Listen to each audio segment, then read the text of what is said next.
1. Started off on a weird foot with the assistant manager. Funny enough, he actually ended up being the least terrible manager during my time there. It didn't seem like there was any malintention here. I think he was just honestly unaware of his weirdness.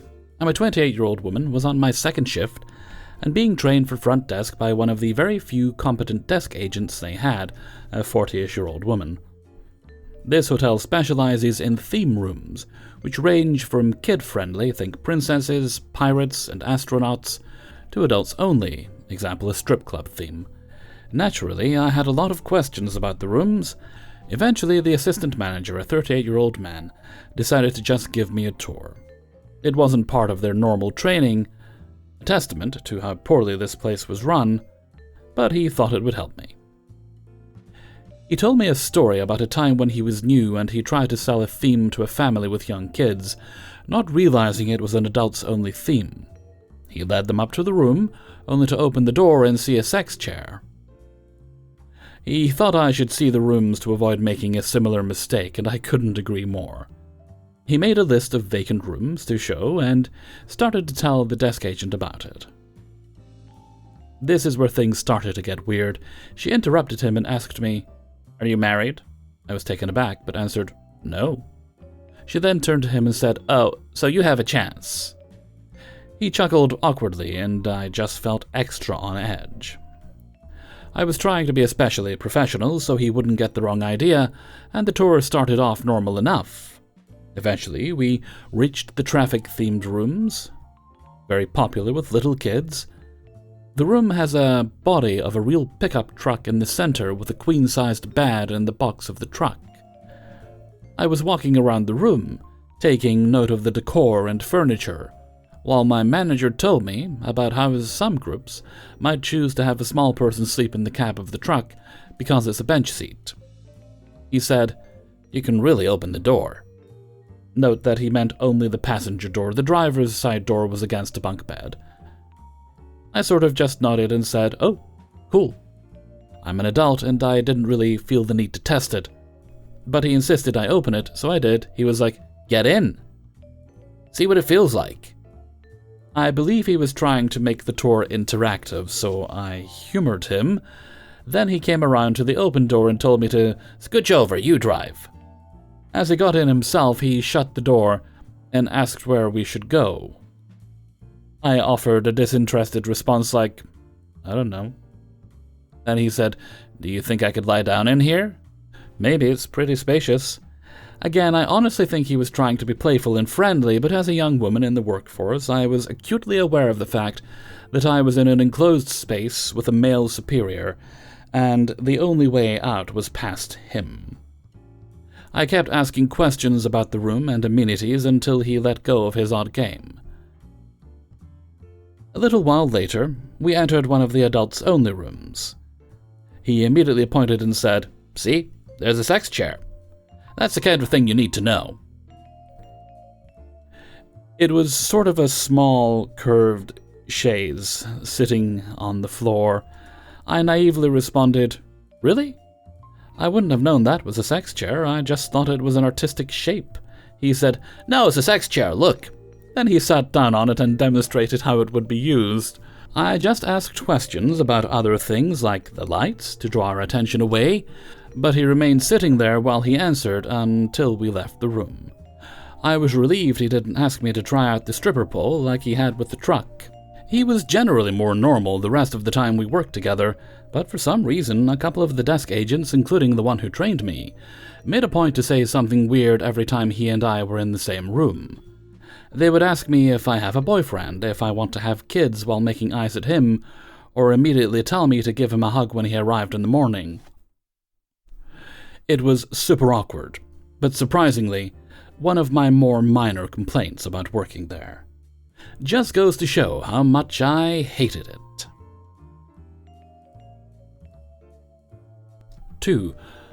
Annoying guests from hell. Okay, maybe they aren't that bad, but holy crap.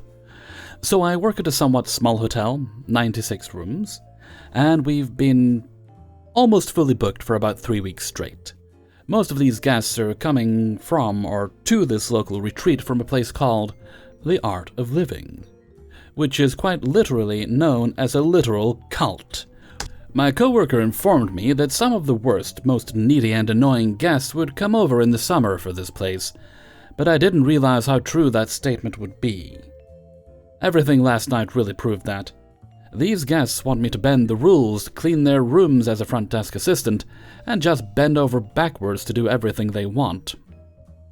Guest A doesn't want to give a card for incidentals at check-in because he already paid through Booking.com. I tell him it's our policy. He gets an attitude. Then he demands, not asks, that he get his linens and everything replaced every day. He will be there for 10 days. I say I'm not sure, but housekeeping will be there in the morning, and they typically do things every 3 days. It's just our policy. He was annoyed, but whatever. He comes back down to tell me a night later, yesterday, that his bedding hasn't been changed and that his room smells. So terrible, I don't want to be in there anymore. How the hell is your room smelly on the second day of your stay? Sounds like a you problem. I apologize and tell him I will leave a note for housekeeping. No, that's not good enough for him. He wants me to call my manager at almost midnight to let her know that the housekeeping manager needs to ensure that his room will receive a deep cleaning in the morning. I tell him that I will not be calling her, but she will be informed. His friend beside him will not stop berating me, telling me that this is unacceptable and that we need to have better communication. He asks if their room can be changed, and I say no. He then asks me if I can come clean their room. I tell them that I cannot and start messing with the computer. They both will not leave the desk, angrily saying things about how this is ridiculous, and that they expect a higher standard of care. Dude, this is a comfort suites. I go silent, and he stands there for about 10 minutes staring at me. He finally screams at me, "Well, we're going to request toilet paper and linens, now!" The night auditor arrived a bit before and offers to get them the stuff because he can tell I am getting annoyed. While they're gone, they ask again if their room can be changed or if they can receive compensation. No! Night audit comes back with the stuff, but they get angry because he didn't bring them new towels. They didn't ask for new towels. Night auditor comes back with towels, and the guest now also wants hand towels. After they get everything they need, the main guy's little friend starts pointing at me and saying something in a different, very angry language. I just stare really confused and they walk off. Guest B. So I'm upstairs making coffee since it has started to settle down for the night, and one of the meditation retreat guests had complained that their coffee was cold, when I had already done it an hour before. Whatever. I start hearing a frantic woman screaming, "Hello? Hello? Where is help? Where is help? Hello?" I turn around and this woman rushes up to me, grabbing my shoulder. "We need your help at the desk, young lady. Immediate." Of course, the coffee starts overflowing. I say I will be there in a second. I need to at least get the coffee stopped. "No, this is an emergency," she claims. So I freak out and turn the coffee off and say, "Screw it," to myself. I will clean up later. I get down to the desk, and her entire, very odd-smelling family is just standing there. "How can I help you all?" I ask. She states, "Our key cards are missing." Well, damn it, we only have enough key cards to give one to each remaining check-in. I tell her I can give her one, and she scoffs at me. I make the key card, and she starts speaking in another language to her family, and shows one of them the room number on her key card packet, which has 9 cards in there. I have never, ever been rude to a guest, but I looked at her straight in the face and was like, "So you apparently lost your cards, but you have multiple right there?" She gets really embarrassed and says, "We must go," to her family, and they all scurry off to get in the elevator. Guest C comes in around the end of my shift to check in. I greet her, and she shushes me and does a zipping her lip motion. I think maybe she's mute or something, so I smile and watch her type on her phone. She turns the phone to me, which reads, "I am on a silent meditation retreat. I cannot speak. Do not speak to me. Prayer emoji. blessed emoji. A wonderful one of these. I start writing back to her on a sticky note and hand it to her, asking her for a card for incidentals as well as an ID. She types back, "Just kidding. You can speak to me. I don't have a card. I only have Apple Pay. And I don't know where my ID is." What? What do you mean? I tell her I am unable to check her in, and that is our policy. She gets angry and starts typing furiously on her phone. "I already paid." I probably said the word incidentals 10 times after that, and text my manager, who says since she is refusing to actually speak, to just check her in and she will deal with her later. I start talking to tell the woman checking in this information, and she shushes me again. I didn't speak to her after that and just handed her her keycard and smiled. Jesus Christ. Guest D. She wasn't as bad as the others, but ugh. So I had just finished dealing with guest A, and this woman comes up looking really annoyed. I ask her how I can help her, and she asks if I can unlock the milk and juice machine upstairs so she can get a cold glass of milk. I explain that I'm not allowed to do this, and she gets upset, insisting that she paid for this hotel with the expectation that she would have full access to milk. I tell her that the gift shop area has milk in the fridge, and she gets really upset, telling me that she will not be paying for a Fairlife milk with preservatives, and that it will harm her body and make Buddha angry. Word for damn word, I apologize again, and remind her that breakfast will start at 6:30. She angrily walks away, taking a glance at the fridge and glancing at the Fairlife milk before storming off to the elevator. There are more stories about these people, but I'm way too tired to type them out. I want to go back to bed. I have a physics lab report to do, and I work in a few hours. Dealing with these people is exhausting. 3. Context. I am a night auditor that works 10-hour shifts. About 1/3 of my shift is front desk, and then I do my night audit stuff when it quiets down around 12. Last week I had just gotten to work, and the front desk agent left. It was a normal high occupancy shift. Front desk had nothing to tell me about the day, and dinner service in the restaurant had just ended. I was in the back office for maybe 30 seconds, when all of a sudden I hear someone yelling in the lobby. So I started to walk toward the lobby, and this guy comes into the back office with his dog. He doesn't stop yelling. He's standing less than 3 feet from me, and I'm cornered in the office now, which is a glorified closet.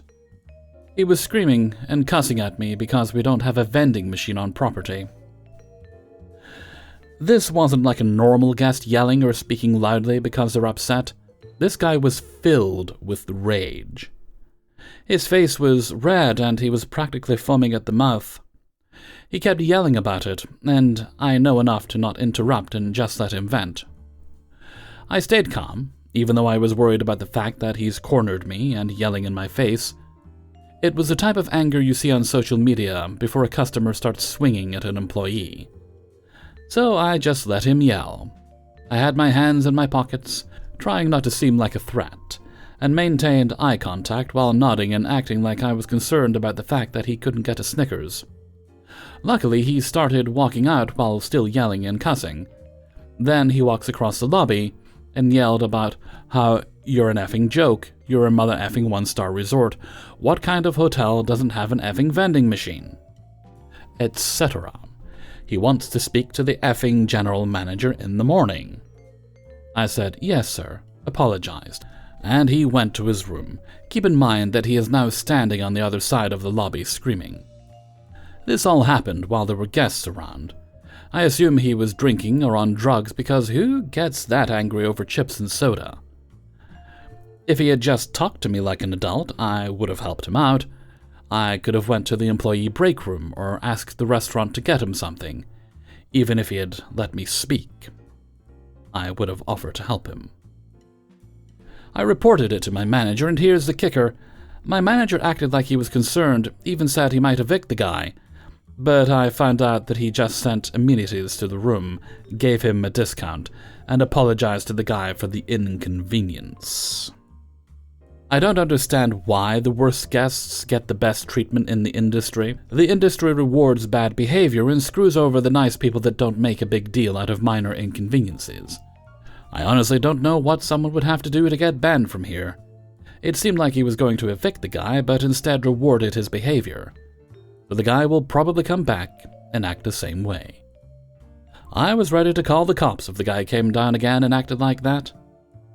But then he was rewarded for intimidating me.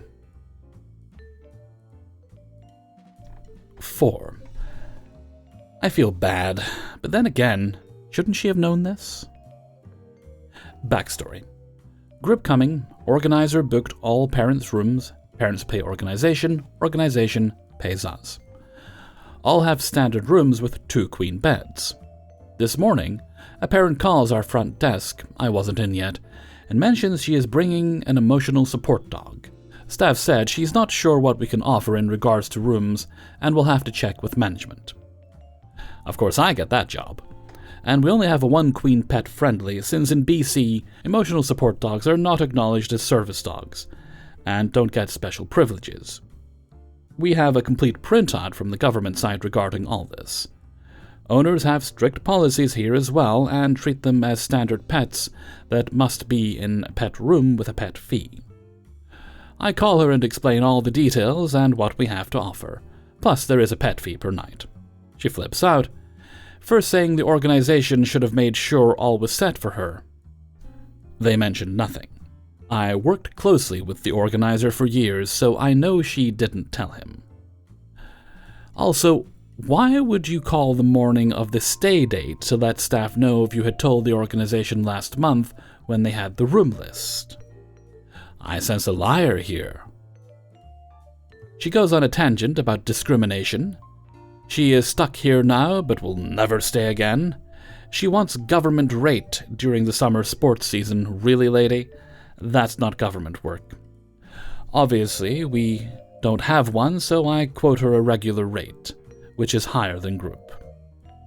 She goes on another tangent. This is when it happens. The customer service voice leaves. My higher-pitched, kind voice leaves, and the lower real me comes out. Hell, I agree with you, this is BS. I 100% agree with you that emotional support animals are discriminated against. This is a horrible world. Gosh, I wish I had owned this company so I could make up my own rules that would make it better for situations like yours, blah blah. Yes, this made her cower down and quietly say, okay, goodbye, with a pouty, pathetic voice of someone who lost that conversation. She called 5 minutes later to cancel, which it was non-refundable, but I okayed it since she seemed a bit psycho, didn't want her here. Organizer then phoned and profusely apologized for her, knowing what she was, and that he owes me for handling it. Anyone else just give up being fake and let loose to shut the other person up? 5. A few days ago, I had to deal with a situation at the hotel where I'm working for the summer season. 8 guys, all couples, booked 4 rooms for just 1 night, locals. This past weekend, like the one before, was the absolute worst in terms of occupancy, hot temperatures, rude guests, and overbooking. We were expecting complaints.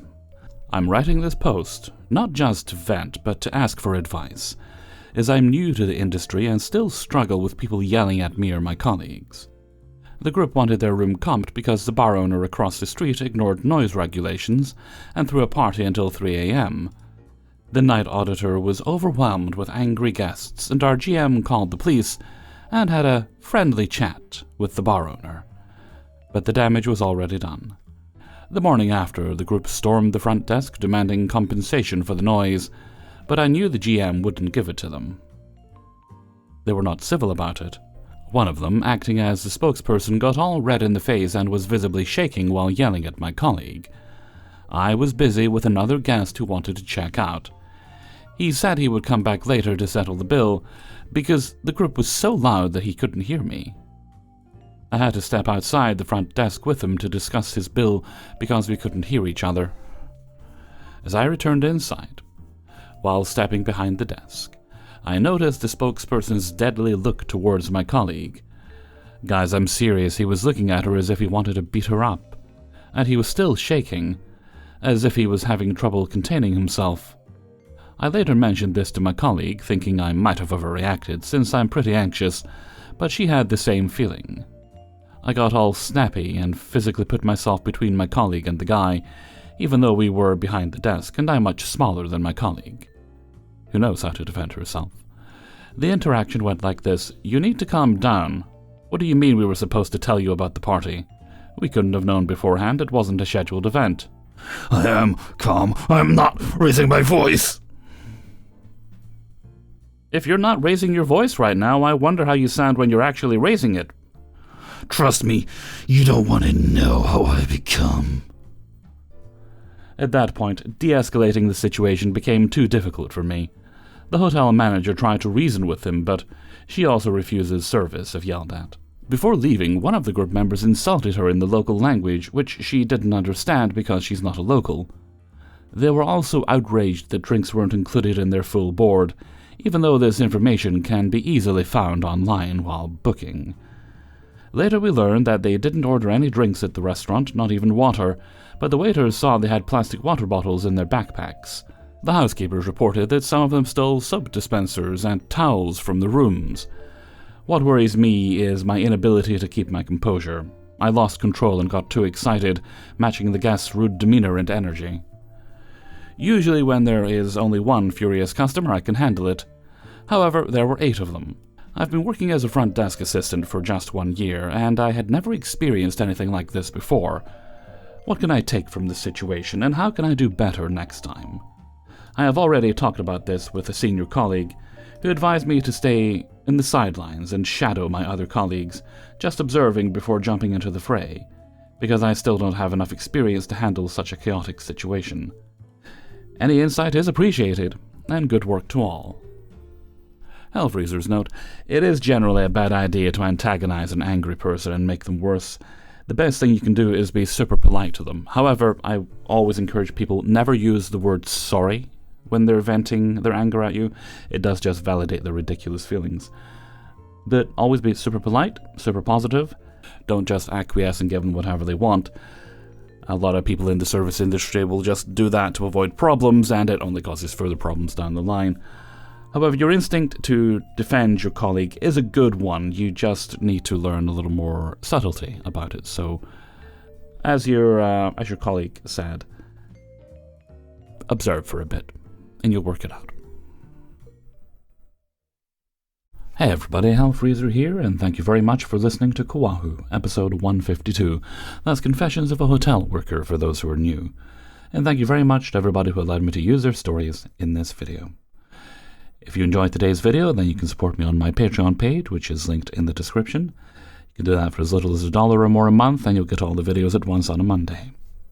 You'll also find links to the Hellfreezer Discord server, as well as my merchandise store on Teespring. And if you'd like to leave a tip for today's video, you can do that by clicking on the heart with the $sign underneath. And before we go, we have a belated shout-out to do. And today's shout-out goes to Helpful Pie. I did a paranormal story of theirs a while ago. Just a few paranormal videos ago it was, and they have a YouTube channel which is called Cultured Fanatic, and I will link to that for them in the description of this video. If you'd like to go take a look, they have some Spider-Man related videos up at the moment. Okay, I don't think we have any other business today, so let's move right along to Hellfreezer's question of the day, and today's question is there a foodstuff that you can never have too much of? Like, I've honestly never found cheese dish that's had too much cheese in it, but I am rather fond of cheese. Why don't you let me know what you think in a comment below, and before we go, let's have a look at the answer of the day from a previous video. And this answer comes from COAHW 151, and it was about your current fixation. Today's answer is Yamakaze. I have become semi-obsessed with looking up stuff about the West Memphis 3. It's a poorly handled murder case of 3 boys in the USA that put 3 teenagers in jail because they were odd. I got into it because I was reading a book by Damien Eccles.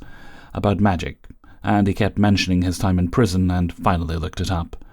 It is a doozy. Currently just waiting on the documentaries to come in so I can watch them. Thank you very much for your answer, Yamakaze. And with that, I'm going to head off for now, so until next time, thank you very much for listening, and take very good care of yourselves.